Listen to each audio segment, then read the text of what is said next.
नमस्कार, एक बार फिर से मैं आप सभी के सामने उपस्थित हूं बेहद महत्वपूर्ण टॉपिक के साथ। और एक बार फिर से वैश्विक स्तर पर भारत की कूटनीति फेल होती हुई दिखाई दी, क्योंकि अमेरिका ने हाल ही में ऑपरेशन सिंदूर को लेकर के एक साझा रिपोर्ट पेश की। इस रिपोर्ट में अमेरिका ने साफ साफ मेंशन किया है कि भैया भारत पाकिस्तान से हार गया था। हाँ, अब आपको शायद मेरी बातों को सुनकर के बिलीव नहीं हो रहा होगा, तो आप जाइएगा इस न्यूज़ को सर्च करिएगा। और ये न्यूज़ अभी 1 घंटे पहले आई है, बहुत ही ज़्यादा ट्रेंडिंग है और इसको लेकर के हर जगह पर बातचीत करी जा रही है। इंटरनेशनल लेवल पर इवन विपक्षी पार्टी ने भी बोला कि क्या ओहदा है भारत का इंटरनेशनली, कि कैसे कोई देश ये कह सकता है कि भारत जो है वो पाकिस्तान जैसे देश से हार गया। चलिए इसी पर बातचीत कर लेते हैं, लेकिन आप सभी की इस पर क्या राय है वो मैं जरूर से जरूर जानना चाहूंगी कि क्या आपको लगता है कि ये जो रिपोर्ट पेश करी गई है इसके पीछे कुछ अलग कारण है, रशिया जैसे, चाइना जैसे कारण है, या फिर ये अमेरिका का खुद का एक बनाया हुआ माया जाल है जिसमें वो पाकिस्तान का सपोर्ट करता हुआ नजर आ रहा है।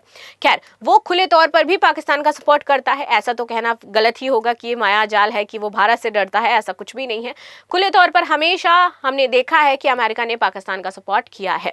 तो चलिए इसी पर डिटेल में बातचीत कर लेते हैं और राफेल विवाद भी इसी बीच हम समझेंगे कि कैसे भारत जो मजबूत होता हुआ दिखाई देता है वैश्विक स्तर पर, तो उसको नीचे गिराने का ट्राई किया जाता है। मेरा नाम है प्राची मिश्रा और आप सभी का बहुत बहुत स्वागत है संस्कृति आईएएस पर। वीडियो बिना किसी देरी के शुरू करेंगे इससे पहले आप सभी के लिए एक महत्वपूर्ण सूचना है कि भैया हमारा ISGS foundation batch prelims and mains का लॉन्च हो चुका है। आपके लिए स्पेशल मिड नवंबर ऑफर चल रहा है। 21 नवंबर तक आपका ये सेल लाइव रहने वाला है। हिंदी एंड इंग्लिश मीडियम दोनों में ही हमारे बैचेस उपलब्ध हैं। इंग्लिश मीडियम की फीस मात्र 25,000, हिंदी मीडियम की फीस 50,000 रहने वाली है। इंग्लिश मीडियम के स्टूडेंट के लिए एक सबसे स्पेशल ऑफर ये हो कि भैया 50 दिन के अंदर अगर आपको कोर्स समझ में नहीं आता है, आपको लगता है कि मुझे नहीं आ रहा है, तो 100% आपकी फीस रिटर्न हो जाएगी। 9555 इज द नंबर जहां पे आप कांटेक्ट कर सकते हैं फर्दर अदर डिटेल्स के लिए। Now this is the news जो अभी अभी आपकी आई है। अमेरिकी रिपोर्टकर्ता ऑपरेशन सिंदूर में पाकिस्तान को भारत को हराया, ये लिख रहे हैं। पहलगाम अटैक को भी आतंकी हमला नहीं माना। कांग्रेस बोली भारतीय डिप्लोमेसी को ये सबसे बड़ा झटका है, और ये वाकई भारतीय डिप्लोमेसी के लिए एक शर्मनाक बात है कि इंटरनेशनली ये कहा जा रहा है कि भारत पाकिस्तान से हारा है।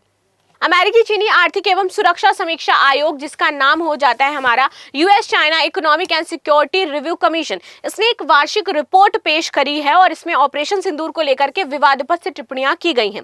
कांग्रेस ने इसे भारतीय कूटनीति के लिए गंभीर झटका बताया है।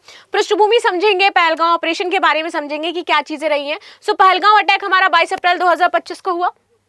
हमने सर्जिकल स्ट्राइक करी, काफी सारे जो आतंकवादी थे उनको मार गिराया गया, जिसका बदला अभी उन्होंने दिल्ली में लाल किले के बाहर ब्लास्ट करके लिया भी है।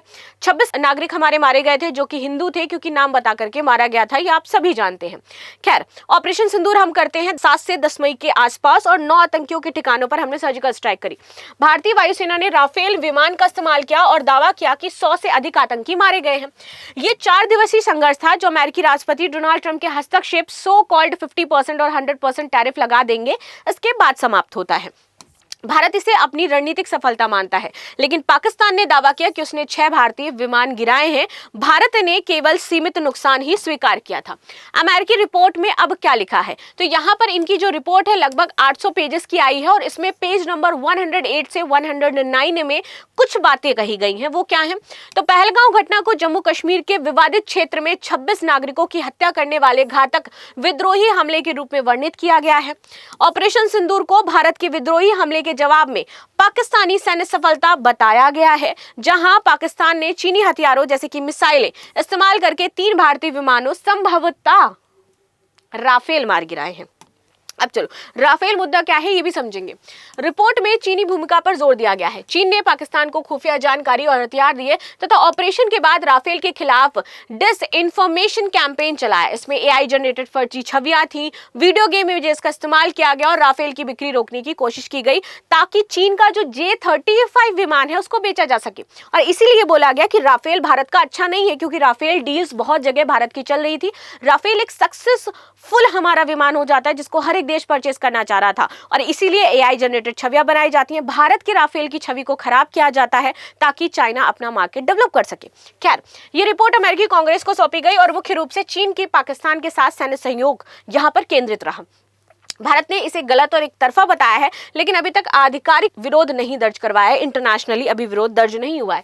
खैर, कांग्रेस ने यहाँ पर प्रतिक्रिया दी है और स्क्रीनशॉट शेयर किया है इस रिपोर्ट का कि बहुत आश्चर्यजनक है। हमारी कूटनीति को एक और गंभीर झटका लगा है। पहलगाम आतंकी हमले के विद्रोही हमला कहा गया और पाकिस्तान की सैन्य सफलता का जिक्र करके भारत के नैरेटिव को कमजोर किया गया है। ट्रंप के दावे का जिक्र है कि ट्रंप ने 60+ बार कहा है कि उन्होंने ऑपरेशन सिंदूर रोका है, लेकिन पीएम मोदी चुप हैं। क्या एमईए और औपचारिक विरोध नहीं दर्ज करवाएगा इसको लेकर के? कांग्रेस ने सरकार के कहा है कि आप संसद में इसका स्पष्टीकरण दें कि आखिर लगातार आप इनकी बातें इतना सह क्यों रहे हैं। अब समझिए, पहलगाम अटैक स्पष्ट आतंकी हमला पाक प्रायोजित था, लेकिन अभी तक संभावित सरकार के पक्ष में कोई आधिकारिक बयान नहीं है। ऑपरेशन सिंदूर भारत की रणनीतिक जीत थी, लेकिन पाक की सफलता का जिक्र गलत है। केवल यहाँ पर नुकसान ही नुकसान हुआ है। कूटनीतिक प्रभाव, बड़ा झटका, विरोध जरूरी है। चुप्पी से हम ये दिखा रहे हैं कि हम कमजोर हैं इंटरनेशनली। ट्रंप का दावा है कि 60+ बार दोहराया गया है, लेकिन फिर भी पीएम मोदी हमारे चुप रहते हैं, बोलते ही नहीं है कि क्या हुआ है। अन्य प्रतिक्रियाएं क्या आई हैं? तो भारतीय सेना विशेषज्ञ army chief general Upendra Dwivedi ने कहा कि ऑपरेशन सिंदूर सिर्फ ट्रेलर था। पूर्व एनएसए अजीत डोभाल ने इसे नई सामान्य स्थिति बताया है। अंतर्राष्ट्रीय तो अमेरिकी विशेषज्ञ जॉन स्पेंसर हैं। इनका कहना है कि भारत ने अपने रणनीतिक लक्ष्य आतंकी ठिकानों को नष्ट करना हासिल किया है, लेकिन रिपोर्ट से भारत फ्रांस राफेल सौदे पर जरूर असर पड़ सकता है, क्योंकि भारत और जो हम राफेल खरीद रहे थे उसको इस तरीके से अगर पूरा एक पोर्ट्रे किया जा रहा है internationally, then this is very bad.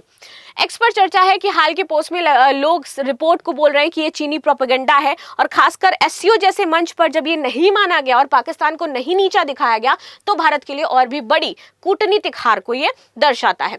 ठीक है, राफेल विमान का विवाद क्या है वो समझेंगे, जो स्पेशली ये पूरा मुद्दा राफेल के आसपास क्यों इतना ज्यादा घूम रहा है। तो राफेल विमान विवाद मूल रूप से 2016 में भारत फ्रांस के बीच 36 लड़ाकू विमान के सौदे से जुड़ा था, लेकिन 2025 में ऑपरेशन सिंदूर होता है। इसके बाद एक नया मोड़ आ जाता है इसी राफेल विमान को लेकर के। अमेरिकी रिपोर्ट ने चीन के डिसइंफॉर्मेशन कैंपेन को उजागर किया, जो पाकिस्तान के दावों को बढ़ावा दे रहा था और राफेल की विश्वसनीयता पर सवाल उठा रहा था। यह विवाद अब न केवल भारत की रक्षा क्षमता का बल्कि वैश्विक हथियार बाजार को प्रभावित करने का है। चलो इसको थोड़ा सा विस्तार में जानते हैं। 2016 में हमारा समझौता हुआ, हमने फ्रांस से लिया लगभग 59 करोड़ रुपए के 36 राफेल। ठीक है, विपक्ष, अब मुख्य रूप से कांग्रेस, इसे राफेल घोटाला कह रही है क्योंकि कीमतें ज्यादा हैं। मिग 21 जैसे पुराने विमान की तुलना में ऑफसेट कॉन्ट्रैक्ट्स अनियमितताएं देखने को मिली हैं। सुप्रीम कोर्ट ने 2019 में कोर्ट के सौदे को साफ बताया और इसको कोई घोटाला नहीं बताया। अब आ जाते हैं भारतीय वायुसेना। शुरुआत से ही राफेल को लेकर के विवाद है। 2020 से राफेल आईएफ का प्रमुख हिस्सा है और मल्टी रोल हवा से हवा, हवा से जमीन हमलों में सक्षम है। ऑपरेशन सिंदूर में इसकी बहुत बड़ी भूमिका रही थी, क्योंकि हमने राफेल से ही 9 आतंकी ठिकानों पर हमला किया था और 100 से प्लस आतंकी इसमें मार गिराए थे। आगे आ जाते हैं। पाकिस्तान का दावा था कि उसने 6 भारतीय विमान, संभवतः 3 राफेल मार गिराए हैं। डिफेंस सेक्रेटरी आरके सिंह ने बोला है कि ये सभी नुकसान के दावे पूरी तरीके से गलत हैं। डसॉल के स्टैंड सीईओ एरिक ट्रैम्पियर हैं, इन्होंने पाक के दावों को तथ्यात्मक रूप से गलत कहा है और कहा कि कोई राफेल तकनीकी खराबी में नहीं है। अगर आप ये कह रहे हो कि राफेल खराब था और इस वजह से आप उसको मार पाए, तो ऐसा कुछ भी नहीं है। ये विवाद शुरू हुआ जब पाक ने राफेल मलबे की फर्जी तस्वीरें शेयर की और वीडियो गेम इमेजेस यहां पर जनरेट करी थी। 19 नवंबर 2025 को जारी US China economic security commission की वार्षिक रिपोर्ट राफेल विवाद को अंतर्राष्ट्रीय स्तर पर उछाल रही थी। यही साजिश थी कि भैया, जिस तरीके से हमें ये बताया जा रहा है कि हमने राफेल का जो गलत यूज किया है, उसका अदर तरीके से उसको पोर्ट्रे किया गया है, दैट इज थिंग। चीन पाक संयुक्त जून 2025 में चीन ने पाक को 40 J-35 दिए, KJ-500 दिए, AWACS और बैलिस्टिक मिसाइल डिफेंस सिस्टम बेचने का ऑफर दिया था। पाक ने 25-26 में डिफेंस बजट 20% से बढ़ा करके 9 अरब कर दिया था। रिपोर्ट में कहा गया कि पाक ने चीनी HQ-9 air defence system, PL-15 missiles और J-10 फाइटर जेट इस्तेमाल किए, जो चीन के लिए फील्ड टेस्ट था, कि वो दे करके फील्ड टेस्ट करना चाह रहा था।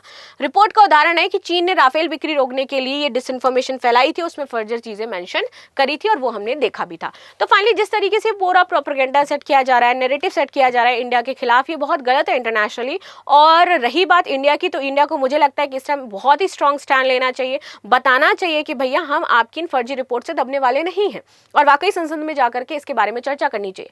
बाकी आप सभी की क्या राय है जरूर बताइएगा। मिलते हैं नेक्स्ट क्लास में, तब तक के लिए धन्यवाद। और हाँ, ऐसे तो हम विश्व गुरु नहीं बन सकते हैं, तो मुझे जरूर बताना। Thank you so much session को एंड तक देखने के लिए। मिलते हैं नेक्स्ट क्लास में। लाइक शेयर सब्सक्राइब करना बिल्कुल भी ना भूलें। Again thanks.